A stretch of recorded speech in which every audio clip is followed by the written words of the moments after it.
Hashing son fáte chud agus mór an tain go thuirtgaibh son éisteach dain. Hashing son fistraí thuirtgaibh i de chocháirlechaich agus scrúteigh a hashing a bhí teanú is éireach baich na herich agus na hashing is a lorach pat a hashing a bhí scrúteigh in Israel seo. Welcome everyone. We're presenting findings of our study into the viability of community ownership of the Bays of Harris estate, and over the next 10 or 15 minutes Faye and I will talk you through some of the findings that we have made. So just on the front page here we see a nice map of the Bays of Harris estate, indicating the three areas that there are. What's typically known as the Bays of Harris on the east side, Northton on the west, and then Bernary and associated islands across the Sound of Harris. So those are the key elements of the estate. Looking at some background to reasons why people might wish to take community ownership of the estate. If we look back in 1901, there was a population of 5,271, and in 2011, the parish had a population of only 2,054. Long-term population decline being a very big issue in the parish of Harris. Looking at some more data between 2001 and 2011, we can see there that the population of Scotland grew by 4.6%, but across the estate itself it fell by 3%. And looking at the different component parts of the estate, we can see that the Bays had a loss of 3%, Northton 10%, but Bernary actually had an increase of 1.5%. But in total, we were looking at that time at a population of about 713 people. Here's a demographic chart. The bars in blue are the Scottish demographic profile. So as you can see, they peak in the age groups sort of 30 to 44 and 45 to 59, with large numbers of people in the younger age groups. If you look at the Bays itself, the orange, you can see there, there's quite a few people in the 5 to 15 age group, but the big peak is at the 60 to 74. And then for Northton, again, big peaks, 45 to 59 and 60 to 74, but much later than in Scotland as a whole. And Bernary, you can see very high peaks in the older age groups. So it's got a much older population than Scotland as a whole. We've carried out a number of community consultations as part of this study. The first one's in large public meetings prior to the COVID pandemic. And we had 167 people, which is a very good turnout for a community that's scattered across quite a number of different settlements. And that was about 23% of people in the area. And then for the recent meetings that we held in the venues, again, where people could just walk in and have a chat with us about our findings, we had 106 people turned up, and that's about 17% of the population. So both of those sets of figures are quite high turnouts, and hopefully this presentation we're making today will enable a lot more people to see the findings as well. We looked at what development opportunities there might be on the estate. We looked at a number of key areas. If you look at housing, that was a major issue in terms of people's concerns. And there's 4 options for delivering housing. The community itself can do it. Hebridean Housing Partnership can deliver. Tiny Chagall, and also there are self-build options where you create sites that other people can build their own houses on. Home energy and infrastructure improvements. A number of trusts have partnered with organisations like Tiny Chagall to deliver improved insulation and providing LED light bulbs, that kind of thing, and also other improvements to homes as well. The revenues, which Faye will be speaking on shortly, bring in a significant amount of money that can be reinvested in other facilities. And in addition to doing its own projects, the Trust could fund community projects such as maintaining and improving the 4 halls that serve the communities of the Bays of Harris. And lastly, it could also fund community development projects, which include things such as the Leverborough Marina or the St Kilda Centre. There's has opportunities there to put money into those projects when they're looking for a funding package. Further to that, there are opportunities in crofting community development and indeed general community development. You can you have the option there of using part of the revenues of the estate to help individual crofters to develop on their crofts, and also to help grazings committees.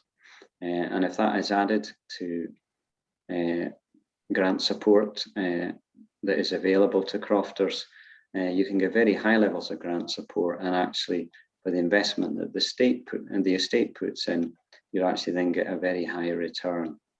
Heritage development is another angle. There's the opportunity there for the Trust to support key heritage sites. A couple of them that we'll just highlight today are the gunnery over in Bernery, which is in need of major works, and also the long-standing desire to create a proper memorial to the Paisley sisters. And in some, we can say there's a very wide range of development opportunities available on the estate for the community to get involved in. We've identified a number of potential development sites. There's a piece of land on the common grazing in Bernery, which was set aside a number of years ago to create housing opportunities, but was not taken up at the time. A community landowner with the resources that would come from its income stream and the ability to employ a development officer can develop that site, and it wouldn't need to be limited to simply housing, but you could include business units on there to provide young people with housing and business opportunities. In the consultations that we did, that came through very strongly. There's a large group of young people on Bernery and others who are not able to stay in Bernery because they can't get a house there. So that is a great development opportunity for Bernery. On the edge of Leverborough, there's another site just out the Peat Road that would be worth investigating as an opportunity for housing. In Colam, there's a crofter willing to make land available if the estate comes into community ownership, and that site similarly could host several houses, and equally it could also host a business unit or two if that was felt to be the most appropriate opportunity there. In practice, what we recommend is the community on taking over the estate would quickly do a detailed study of these sites and any others that may then come up at the time to assess which are the best for development, and to prioritise a development programme going forward. The good news is that over the long term, there has been a history of releasing sites on the estate.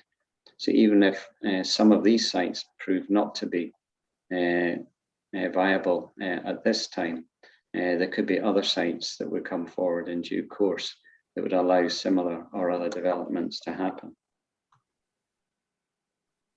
I'll now pass over to Faye, who will speak about some of the finances of the estate. Thank you, Duncan. We have had access to some data with regard to previous accounts for the estate, and I should also mention that there's been previous work done prior to myself and Duncan getting involved in this most recent study So some of the work has come from earlier pieces of work that have been done as well, which have come to the same conclusions, that the estate has a significant level of existing income streams, which is very, very welcome for any estate, but particularly for a community organisation looking to take on the ownership of an estate, because it's an excellent starting point when there's already existing income sources with very little in the way of any liabilities or overhead costs for that organisation to have to bear from the very beginning. And it's quite unusual. Most of the community buyouts that have been undertaken in the Western Isles have not necessarily had this level of income, but have been saddled with a lot of overheads due to having buildings and various things that need to be maintained. So we have looked at the existing position, and we're satisfied that it's a healthy position for any community to take on.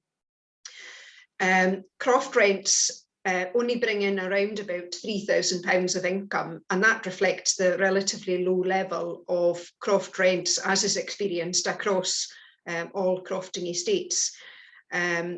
The majority of the income comes from telecom masts and fish farms income, but there's also some income from sporting, way leaves, minerals in the way of quarry leases as well. So there's a good mix of relatively good income there, with the telecom masts continuing to provide that level of income over the next 10 to 17 years. So there's a long period of time that that income will still be enjoyed over. There are development opportunities that will be looked at by the community in terms of directly delivering projects and enabling projects and potentially working in partnership. And these will be the development activities that will be taken on subsequent to community ownership. At the moment, the proposals include employing a part-time development manager to help take forward some of the development projects, and an administrator as well, so that these are locally based jobs in the Bay Harris estate area that will directly employ people in Harris, whereas at the moment the estate doesn't generate any direct jobs on Harris itself. At the moment, there's a proposal that within the development financial projections that we've pulled together, that there would be between 10 and 20,000 per annum set aside for crofting or community development projects. Now, this wouldn't just be put directly into the project itself. It would be helping to leverage other funding sources as well. So it might be a common grazings coming together to deliver a project collectively, that they can access other grant funding with some assistance perhaps from the estate, but also some of their own contribution as well. In the development financial projections that we've pulled together, there's a proposal for 1 to 2 housing projects to be delivered in the first 5 years. And also that the housing project would be linked with business units. And the use of the existing funds would be to leverage new projects and development projects that would help the community overall. So the detail is available, and it will be available within the feasibility study in terms of what's being proposed. But the idea would be that the 83,000 of additional income that would be available each year would be used to generate new sources of projects that would deliver community benefit and financial benefit for future years. So Duncan, I'll pass back to yourself for the governance section. Thanks, Faye. So thinking through about how to run a community organisation, one of the key things here that we've seen as Faye was speaking is that there is a significant revenue stream coming into the estate that can be put to good use for the community, but these things don't happen of themselves. A very important thing for people to consider is, are you willing to make it happen yourself if you want it to happen? And it will require volunteer directors on a board. It will also look to have other volunteers who are maybe not on the boards, but be willing to be parts of working groups to work with directors to develop some of these projects and to use their skills. It's a challenging area to cover when we look at the different communities across the estate, but it's certainly something that is achievable. If we look at an example of how a board of directors might be set up here, looking at a total of 9 directors, and so you're seeing roughly 1 director for every 60, 70 people. And going on that kind of basis, we could have 2 directors from Bernery, 1 from Northton, and then 3 from the southern end of the base, and another 3 from the northern end. A second option that we showed to people in the recent in-person consultations had the South Bays and North Bays having smaller constituencies made up of 2 or 3 common grazings each, and a lot of individual directors coming from there. On asking people what option they preferred, it was very much in favour of the one that's on the screen here, because people were saying population is already quite small, and therefore it could be challenging in some areas at some times to get directors. If you have a different view, I'll be quite happy to hear from you, and I'll share contact details just shortly. Another key issue in terms of thinking of how you would run a community-owned Bays of Harris estate is meeting when people are living so far apart. In practical terms, meeting via Zoom is something that has now been well proven to work. The steering group themselves used telephone conferencing before moving to Zoom and mixing Zoom and in-person meetings as well. So the technology is out there to enable people to work together to deliver projects, even though they're in quite different locations. So in summary, what we can say is that there are opportunities for development. There's certainly strong feedback from the community that they want to see change. Some of the key things that came through from the community consultations was a real desire to see more young people and to have housing opportunities for them, to have new opportunities for young people to get into crofting, and also new work opportunities. So if we then add into that the revenue streams that come in from the estate, there is an opportunity to deliver significant change. Governance can be a little bit challenging because of the location, but in practice it is achievable, and therefore the decision will be very much down to members of the community as to whether they think it's a good idea to go ahead with a community purchase, and secondly, whether as members of the community are willing to work to make it happen. That is very much your choice. And so with that, we will finish our presentation. I'll just say if you, one final point here is Northton and Bernery being quite separate communities from the Bays of Harris. The steering group have said that they will be free to join with another community landowner or to act independently at some point in the future should they wish to do so, so that there will be no pressure upon any part of the estate to remain with other parts. So that's another element of choice that will be before people at a future time. But certainly the options are there for people to decide their own future, and you will have that option coming up very shortly. I'm certainly willing to take feedback from this presentation. That's my email address, so please feel free to write any comments in. By its nature, this presentation has been short and doesn't have all the information, but very shortly we will be publishing the final version of the feasibility study, and there will also be shorter versions available for people who want to read something that's a bit shorter rather than the whole report length.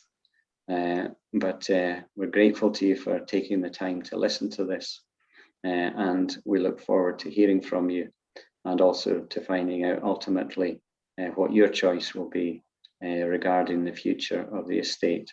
And with that, I would just say thank you and goodbye. More than thank you.